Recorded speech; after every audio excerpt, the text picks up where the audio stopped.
Yo, hey guys, what's up? It's your boy here, Ken. Last video I'm gonna do here for the day. And unless something else happens, I'll upload more stuff. As there's always stuff to upload on wrestling with all the options we have now.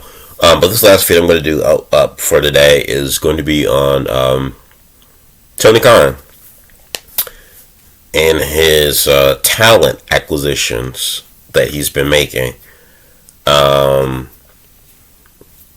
I'm a big fan of AEW. I'm a wrestling fan, so I watch everything. I'm not a I should say an exclusive fan subscribed to one particular wrestling show. I watch them all. I don't watch WWE weekly television anymore as much as I used to because I just feel like the writing for a majority of the show is just bad. So WWE's weekly shows catches me on the highlight reels, but I will watch their pay-per-views every month because I still know what's going on. But my point is that I'm not, like I said, I'm not a fanboy of any one particular wrestling company or whatever. But I will say I am a big fan of AEW. Have been since the company's inception. I've been one of the, like many others, that have been championing that company. Now, not a fanboy, because I will give AEW its criticism when it is just due and deserved, and some of its criticism has been warranted from some feedback from people that can separate the fanboy from the product, and not just have just a blind love for something. But my point is that like I said, I'm a big fan of AEW. They have been my favorite wrestling company here in America, bar none. But I gotta give AEW some criticism here in that the talent acquisition that Tony Khan has been making and is continuing to make and will make. I think Tony Khan needs to slow it down. He really does. I think Tony Khan is signing too many people, and just already within the 2.5 going on 3 year history of AEW, short history of AEW, they are now, in my opinion, having the same problem that WWE has been having for the last 5, 6, 7 years.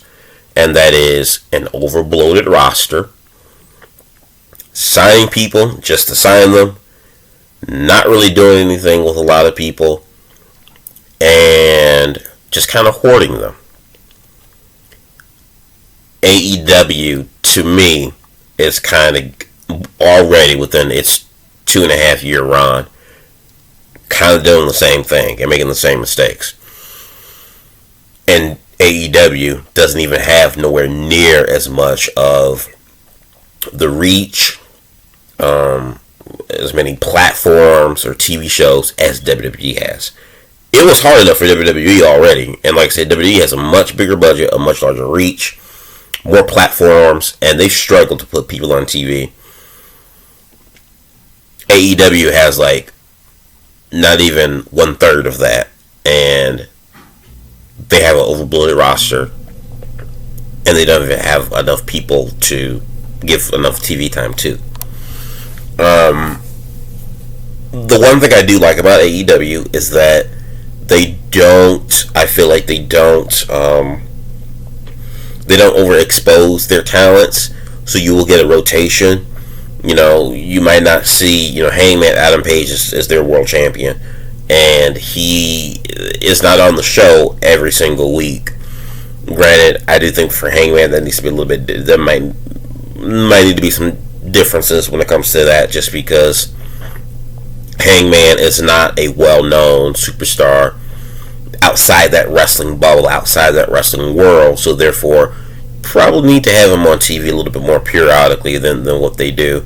But I get that they don't want to overexpose their champions, because with wrestling fans, they will turn on them after a while at some point. But my thing is that I just think AEW, they are acquiring way too much talent even for the talent that is good, that they are getting. And you can say, well, look, it's a one-off because there are quite a few people that Tony Khan is just letting their contracts expire, like Jungle Boy, Joey Janela's, I think, is due to expire sometime. Brian Cage's contract was due to expire, but it was just recently brought out that Tony Khan has decided to renew his contract for another year, which I honestly don't understand how, because what has Brian Cage done for a majority of 2021, and we're already in the first 2 months of 2022, or past the 2 months of 2022, he is still yet to be seen. So I really don't see what's the benefit of renewing his contract, as I feel like the people that are already on that roster, the people that have already come in the last just 4 months, and we know that will be coming down the road in the near future for AEW, will just leapfrog Brian Cage. So it's like, really, what's the point of keeping him at this point?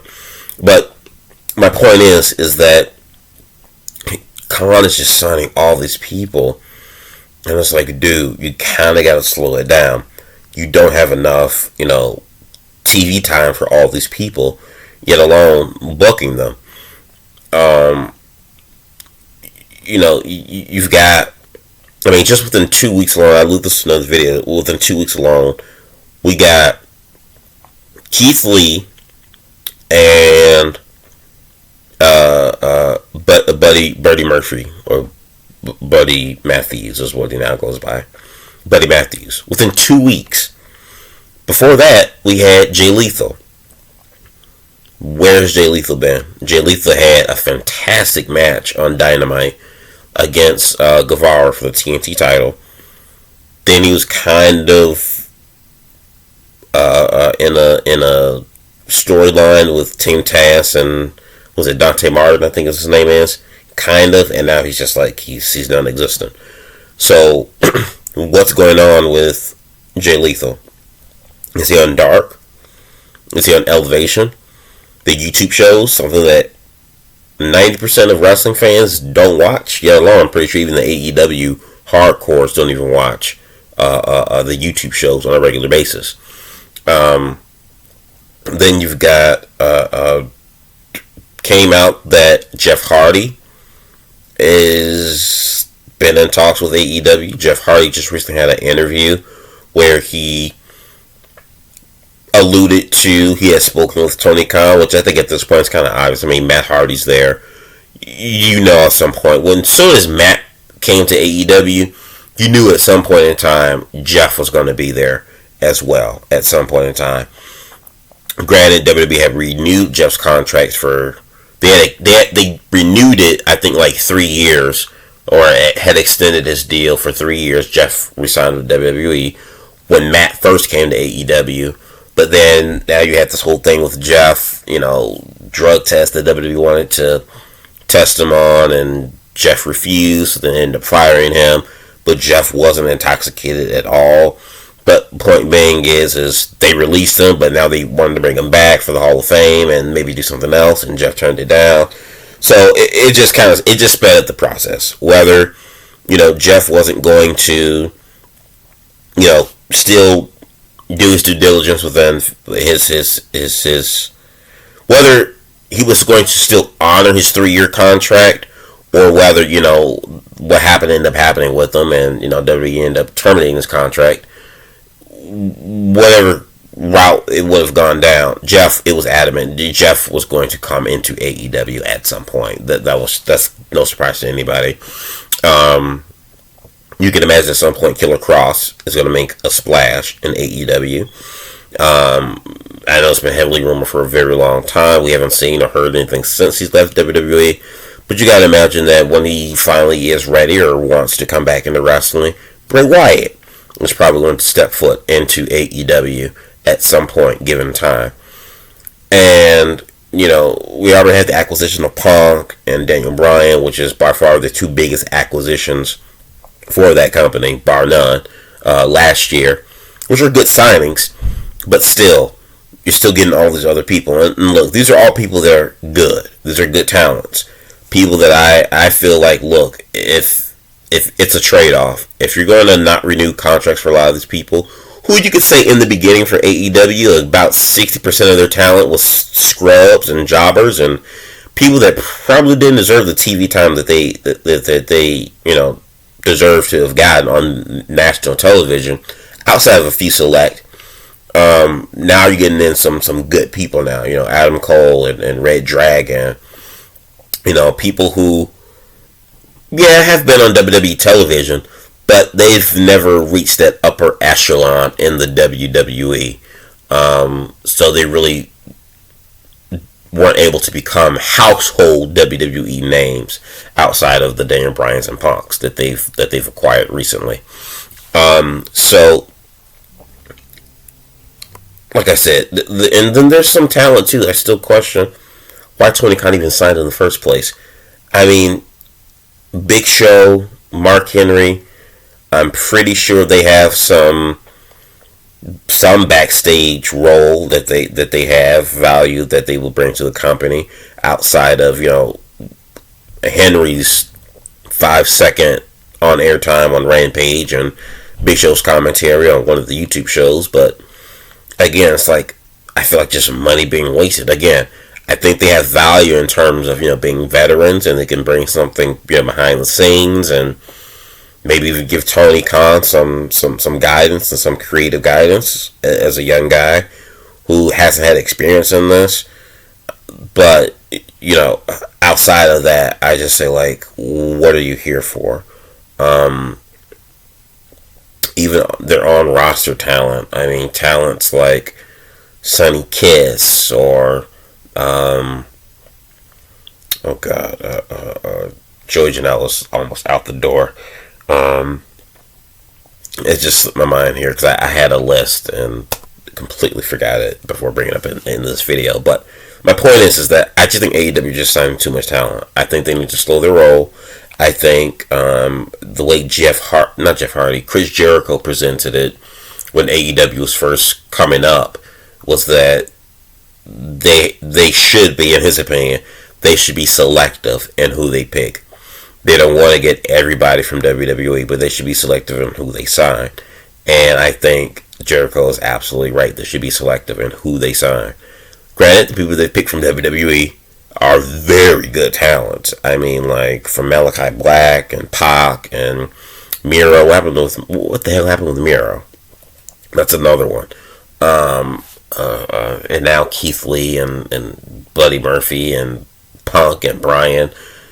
All good talent. Adam Cole, Red Dragon, all great talent that they've acquired from WWE. But I still think Tony Khan just kind of needs to slow his roll because it kind of goes into, AEW's own talent. The Sammy Guevaras and the Lucha Express and the Adam Pages. Adam Pages and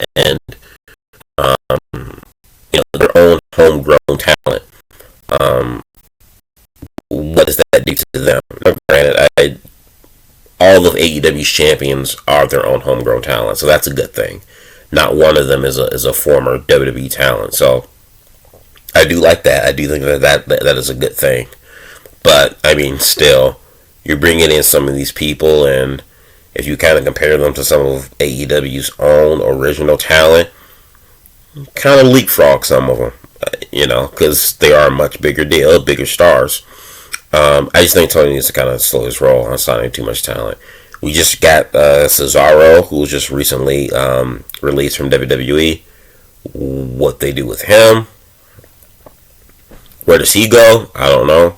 I can bet your bottom dollar he's probably going to end up in All Elite as well. But you guys let me know what you think about Tony Khan signing all this talent. What are your thoughts on it? Do you agree or disagree with my opinions?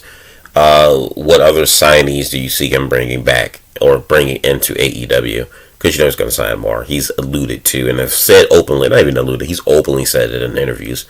He has more talent that he's going to be signing and coming in. So he's writing the checkbooks. So you guys let me know what you're thinking in the box below. Comment, subscribe. Peace.